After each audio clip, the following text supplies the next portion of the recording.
चलिए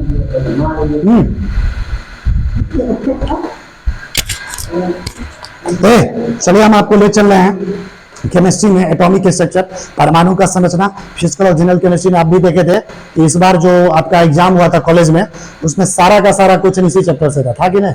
इसी चैप्टर से पूरा 50 नंबर का क्वेश्चन था, और जो यहाँ से पढ़ के गया वो आराम से पूरा क्वेश्चन बना देगा। तो देखिए इसमें क्या है, अब आगे देखिए क्या डिस्कस करना है। कुछ नोट करके कुछ पॉइंट है, इसको ध्यान में रखना। लिखा है और dxy and dx square minus Y square orbital. तुमको हम बता दें कि डी ऑर्बिटल 5 तरह का होता है। कितने तरह का? तो उसमें dxy और dx square minus Y square orbital के लिए m का मान क्या लेंगे? मैग्नेटिक क्वांटम नंबर का +-2 क्या लेंगे? इसके लिए फिक्स वैल्यू होता है, ले सकते हैं लेकिन इसके लिए फिक्स होता है, इसका यही होता है। अगर मान लो देखो ना +-2 मतलब क्या हुआ? अगर इसके लिए +2 लेंगे तो इसके लिए क्या लेंगे? -2। अगर इसके लिए -2 लेंगे तो इसके लिए क्या लेंगे? इसलिए लिखा +-2। समझ में आ रहा? इधर देखिए बाकी dyz ऑर्बिटल्स और dzx ऑर्बिटल, इस दोनों d ऑर्बिटल के लिए हम का मान क्या लेते हैं? +-1। मैग्नेटिक क्वांटम नंबर का मान +-1। कहने का मतलब अगर dyz के लिए +1 लेते तो इस dzx के लिए क्या लेंगे? -1। अगर dyz के लिए -1 लेंगे तो इस dzx के लिए क्या लेंगे?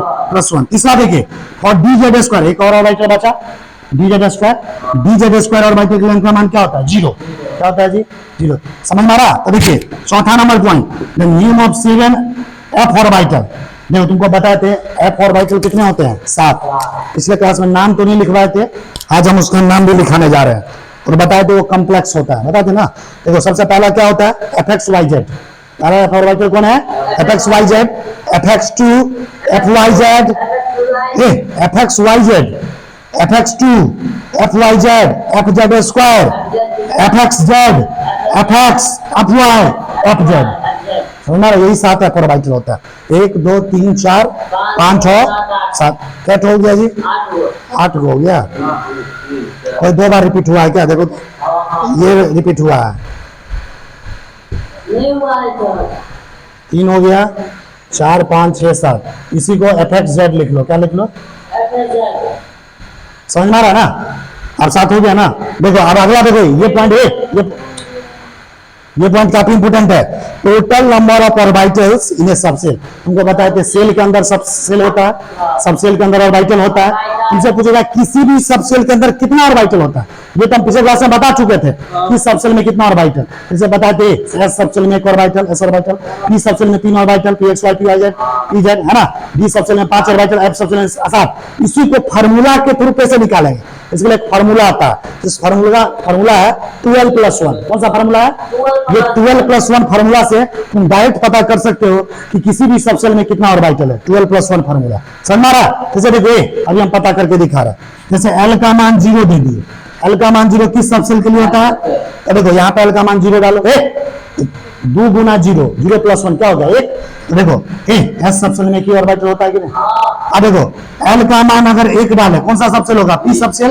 तुमको पता है कि पी सबसेल में 3 ऑर्बिटल होता है। अभी हम इसको निकाल के भी प्रूफ कर रहे हैं। एल का मान 1, यहाँ पे एल का मान 1 डालो। 2 गुना 1+1 3 आया कि नहीं? फॉर्मूला से 3। एल का मान अगर 2 डालो तो कौन सा सबसेल? D subshell. तुमको पहले से पता है कि डी सबसेल में 5 ऑर्बिटल होता है। यहाँ पे एल का मान 2 डालो। 2 दूना 4 1 5 आया। इस फार्मूला से पता चला काफी बढ़िया फार्मूला है। ये बताए ये 12+1 फार्मूला जो है 12+1 फार्मूला से पता चलता है किसी भी सबसेल में कितना ऑर्बिटल होता है। ये पहली बार पढ़ा रहा है, मालूम है। सबसेल, और सबसेल में वही देखो कितना ऑर्बिटल। एस सबसेल में कितना orbital? Total number of orbital इधर है। पी सबसेल में टोटल 3 ऑर्बिटल, डी सबसेल में 5, एफ सबसेल में 7। अच्छा बताओ, देखो 1 में 2 जोड़े तो 3 आया, 3 में 2 जोड़ो 5, 5 में 2 जोड़ो 7। 2 बार हाथ हो जाओ तो एफ के बाद जी आता है, तो जी में 2 बार क्या आएगा? 9। इधर एच में क्या होगा? 2 में 9 बार 11। समझ में आ रहा है ना? इस तरीके से तुम पता कर सकते हो। आगे देखो टोटल नंबर ऑफ ऑर्बिटल। अब तुमसे कोई पूछेगा किसी सबसेल में कितना ऑर्बिटल होता है, इस फार्मूला से निकालेंगे। ये पूछ दे किसी सेल में कितना ऑर्बिटल होता है। सेल के अंदर सबसेल, सबसेल के अंदर ऑर्बिटल। तुमसे ये पूछे सेल में कितना ऑर्बिटल होता है, तो सेल में ऑर्बिटल निकालने के लिए फार्मूला होता है एन स्क्वायर। कौन सा फार्मूला? ये तुम्हारे कॉलेज के परीक्षा में इस बार आया था।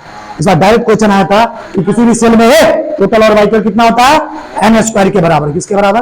जैसे देखो क्वेश्चन है find the total number of orbital present in second shell. यहाँ पे क्वेश्चन पूछ रहा है कि बताओ सेकंड सेल में कितना ऑर्बिटल होगा। सेकंड सेल में इनका मान कितना होता है? 2 दिया हुआ है ना। सेकंड सेल में इनका मान कितना लेते हैं?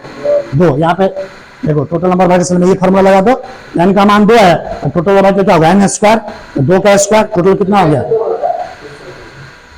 तो सेकेंड सेल मतलब n, सेकेंड मतलब 2, तीन थर्ड मतलब 3, नहीं जानता है तो वही तो चीज है। सेकेंड सेल मतलब दूसरा सेल, 10 का मान कितना लेंगे, प्रिंसिपल क्वांटम और बताता ना सेल को, तो वही मान होता है शुरू में जो पढ़ाए थे। तो n का मान 2 ले लिए, टोटल ऑफ बाइटल कितना होगा n स्क्वायर के बराबर 2 का स्क्वायर क्या हो गया 4, 4 आंसर आ गया। तुमसे पूछेगा बताओ चौथा सेल में कितना ऑर्बिटल होगा, 4 का स्क्वायर कर दो, समझ में आ रहा। आगे देखो तो यही चीज लिखा, देखो आप तुमसे पूछेगा किसी भी सबसेल में इलेक्ट्रॉन कितना होता है। अच्छा बताओ एस सबसेल में एक ऑर्बिटल है, तो एक ऑर्बिटल है तो एस सबसेल में क्या डिब्बा बनाएंगे, ये आगे बताएंगे। ऐसा डब्बा दिखाया जाता है, इलेक्ट्रॉन को भरा जाता है इसमें, ये कैसे भरते हैं इलेक्ट्रॉन को, फिलिंग कैसे करते हैं तो वो बताएंगे। पी सबसेल में क्या ऑर्बिटल होता है 3, तो क्या डिब्बा बनाएंगे एक डब्बा। देखो ये इसका ए वो क्या नाम होगा पीएक्स, होगा पीवाई, क्या नाम क्या होगा पीजेड। मान लो ये पीएक्स हुआ, ये पीवाई हुआ, इसका क्या होगा पीजेड। अच्छा डी सबसेल में क्या डिब्बा बनाएंगे डी सबसेल में ऐसा क्या बॉक्स बनाएंगे 5, डी सबसेल में क्या बनाएंगे 1 2 3 4 5 dxy dy z dz ऐसे करके ना। एफ सबसेल में क्या बॉक्स बनाएंगे, क्या बनाएंगे जी 7, 1 2 3 4 5 6 7। वैसे तुमको बोलेगा जी सबसेल में नॉट हो बना सकते हो ना। अच्छा बताओ एक ये जो एक बॉक्स है, एक बॉक्स में ज्यादा से ज्यादा कितना इलेक्ट्रॉन को हम रख सकते हैं 2, कितना रख सकते हैं। अब उसी पे काम देखो, इधर सबसेल दिया है, इधर टोटल नंबर ऑफ इलेक्ट्रॉन दिया। बताओ एस सबसेल में क्या डिब्बा बनता है, एगो एस सबसेल में एस ऑर्बिटल होता है एक ही डिब्बा ना, तो कितना ज्यादा से ज्यादा इलेक्ट्रॉन आएगा 2, कितना इलेक्ट्रॉन है 2। पी सबसेल में क्या डब्बा होता है 3 होता है ना, तो 3 दूना 6 इलेक्ट्रॉन। डी सबसेल में 5 डब्बा, एक डिब्बा में 2, 5 में 10, कितना हो गया 10। एफ सबसेल में 7, 1 में 2 तो 7 में। जी सबसेल में 9 गो डब्बा होता है, 1 में 2 तो 9 में, समझ में आ रहा है। तो ये देखिए अब इसकी कहानी खत्म हो गया। अब अगला क्वांटम नंबर है spin quantum number. Spin quantum number को स्मॉल एस या एनएस, देखो स्पिन क्वांटम नंबर को किस लेटर से रिप्रेजेंट करते हैं, छोटा एस या सिंपल एनएस लिख दो। अब ये स्पिन क्वांटम नंबर क्या होता है, इसकी कहानी को हम डिस्कस करेंगे आपको नेक्स्ट क्लास में। तो हमारा आज का वीडियो लेक्चर आपको केमिस्ट्री का कैसा लगा, अगर अच्छा लगा हो तो इस वीडियो को लाइक कीजिए, लोगों को भी शेयर कीजिए। अगर आप इस यूट्यूब चैनल पर नए हैं तो हमारे चैनल को सब्सक्राइब कीजिए। तो फिर से मिलेंगे नया वीडियो लेक्चर लेकर, तब तक के लिए जय हिंद जय बिहार, वंदे मातरम।